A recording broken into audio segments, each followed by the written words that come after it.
வணக்கம். என் லைஃப்பில் இந்த மாதிரி ஒரு பெயின்ஃபுல்லான ஒரு சுச்சுவேஷனை நான் ஃபேஸ் பண்ணதே கிடையாது. மனசு முழுக்க வலி வலி மட்டும்தான். இந்த சுற்றுப்பயணத்தில் என்னென்ன மக்கள் பார்க்க வராங்க, அதுக்கு ஒரே ஒரு காரணம் தான் அவங்க என் மேலே வச்சிருக்கிற அன்பும் பாசம். அந்த அன்புக்கும் பாசத்துக்கும் நான் எப்பவும் கடமைப்பட்டிருக்கிறேன்.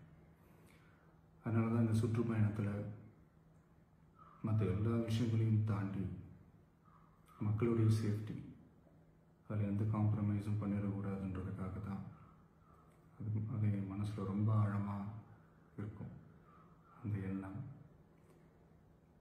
அதனால தான் இந்த அரசியல் காரணங்கள் எல்லாத்தையும் தவிர்த்துட்டு ஒதுக்கி வச்சுட்டு மக்களுடைய சேஃப்டி மட்டும் மைண்டில் வச்சுக்கிட்டு அதுக்கான இடங்களை சூஸ் பண்ணுறது, அதுக்கான இடங்களை பார்த்து பெர்மிஷன் கேட்குறது, போலீஸ் டிபார்ட்மெண்ட்டில் அதை ரிக்வெஸ்ட் பண்ணி கேட்போம். ஆனால் நடக்கக்கூடாதது நடந்துருச்சு. ஆனால் மனுஷன் தானே, அந்த நேரத்தில் அத்தனை பேர் பாதிக்கப்பட்டு இருக்கும்போது எப்படி அந்த ஊரை விட்டுட்டு என்னால் கிளம்பி வர முடியும்? நான் திரும்ப அங்கே போகணும்னு இருந்துச்சுன்னா அதை ஒரு காரணம் காட்டி அங்கே வேறு சில பதட்டமான சுச்சுவேஷன்ஸ், வேறு சில அசம்பாவிதங்கள் அந்த மாதிரி எதுவும் நடந்துடக்கூடாதுன்றதுக்காக தான் நான் அவாய்ட் பண்ணேன். இந்த நேரத்தில் சொந்தங்களை இழந்து தவிக்கிற அத்தனை குடும்பங்களுக்கும் என்னுடைய ஆழ்ந்த இரங்கலை தெரிவிச்சுக்கிறேன். எனக்கு தெரியும், என்ன சொன்னாலும் இது ஈடையாகாதுன்னு எனக்கு தெரியும். ஹாஸ்பிட்டலில் ட்ரீட் பண்ணிகிட்ருக்கிற எல்லாருமே சீக்கிரமாக க்யூர் ஆகி வரணுன்றது இந்த நேரத்தில் நான் வேண்டிக்கிறேன். கூடிய சீக்கிரமே உங்கள் எல்லாரையும் நான் சந்திக்கிறேன். இந்த நேரத்தில் எங்களுடைய வலிகளை, எங்களுடைய நிலைமையை புரிஞ்சுக்கிட்டு எங்களுக்காக பேசின அரசியல் கட்சிகளை சார்ந்த நண்பர்கள், தலைவர்கள் அனைவருக்கும் என்னுடைய நன்றியை தெரிவிச்சுக்கிறேன்.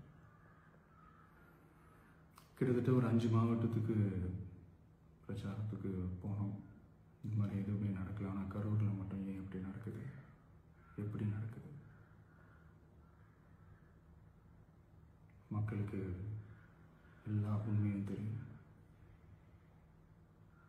மக்கள் எல்லாத்தையும் பார்த்துக்கிட்டு இருக்கிறாங்க. கரூரை சேர்ந்த அந்த மக்கள் அந்த உண்மையெல்லாம் வெளியில் சொல்லும்போது எனக்கு கடவுளே நேரில் வந்து இறங்கி அந்த உண்மைகள்லாம் சொல்கிற மாதிரி எனக்கு தோணுச்சு. சீக்கிரமே எல்லா உண்மைகளும் வெளியில் வரும்.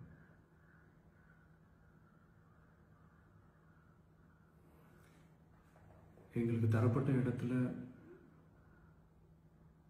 நாங்கள் போய் அந்த ஸ்பாட்டில் நின்று நாங்கள் பேசிட்டு வந்தோம். அதை தாண்டி எந்த தவறும் எங்கள் சைடில் நாங்கள் எதுவும் செய்யலை. பட் இருந்தாலும் எங்கள் கட்சியை சேர்ந்த நிர்வாகிகள், தோழர்கள் மேலே எஃப்ஐஆர், அது மட்டும் இல்லை சோஷியல் மீடியாவை சேர்ந்த நண்பர்கள், தோழர்கள் அவங்க மேலே எஃப்ஐஆர்லாம் போட்டு இப்போ பிடிச்சிக்கிட்டு இருக்கிறாங்க.